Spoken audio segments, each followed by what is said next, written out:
In Mass Effect Andromeda, you are the Pathfinder, the ultimate adventurer in a vast, unexplored galaxy on a mission to find a new home for humanity. Can you make it somewhere tropical? Nice, warm ocean, summer year-round? I have just gone hands-on with Mass Effect Andromeda. The time I got to spend with this game was way too short.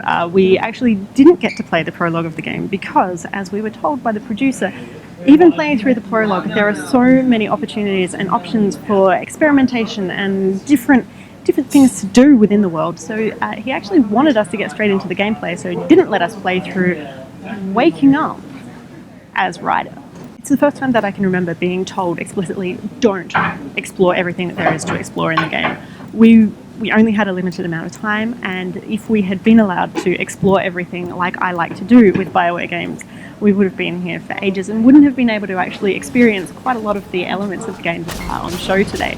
As it is today, we got to try out some scanning, we got to try out some combat, we got to try out all sorts of things, conversations with people. There were a few romance options available, and we got to see how things work. If you remember from Mass Effect 1, the maps were actually quite detailed and there was quite a lot of depth involved, so you would climb mountains and you would go through valleys and you would enter caves and this sort of thing. That's all back. So it feels to me a lot more. There's a lot of Dragon Age Inquisition happening here. So if you are a Dragon Age fan and you've been wishing for a more science fiction alternative option, this is definitely a game to check out.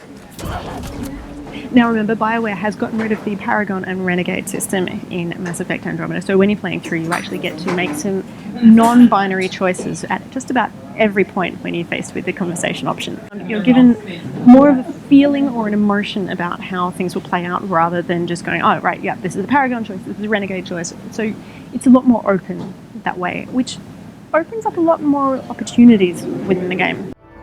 Get out, or I'll put you down.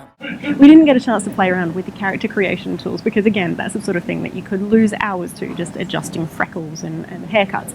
But straight out of the box, Sarah and Scott look like real people that could have been plucked off the street, or they look like the sort of people who would go into these situations and become Pathfinders and do this sort of thing. So it's really nice to have really realistic looking people that you're playing with, because obviously you're going to spend a significant number of hours with these guys, so it's really nice for them to look so real. One of the things that many people like about BioWare games, of course, is the story. So if you are playing Mass Effect Andromeda and you're not keen on combat or action or violence, you can bump the difficulty down a bit so that you're playing on casual and narrative mode, which reduces the amount of combat that you need to do, so you can focus on the story and the gameplay and how things are working and how they fit together. It accepts that the combat is a key part of the story, and it's quite a major part of the Mass Effect universe, but it's not a crucial part to your gameplay. So if you're the sort of person who might have chosen not to play a game because you think that there's going to be too much shooting, or your reflexes aren't quite up to scratch, you can sort of skip that and you can just go straight for the game, which is really cool. So also if you just don't feel like fighting through wave after wave of aliens, then now you have another option. Combat, as always, they've taken a lot from the Mass Effect 3 multiplayer combat elements.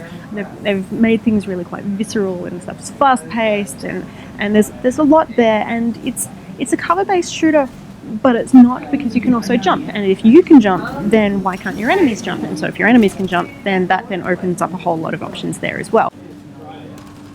It's still early days yet. The game isn't even quite finished yet, so you can expect a hefty day one patch to come out of BioWare.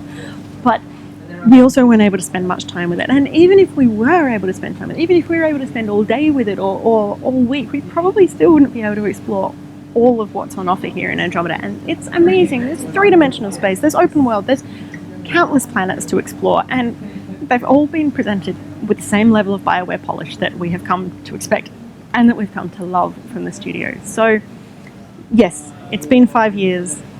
Yes, we've been teased, we've been tantalized, we've been looking forward to this one for a long time, and from what I've seen today, I think it's worth the wait.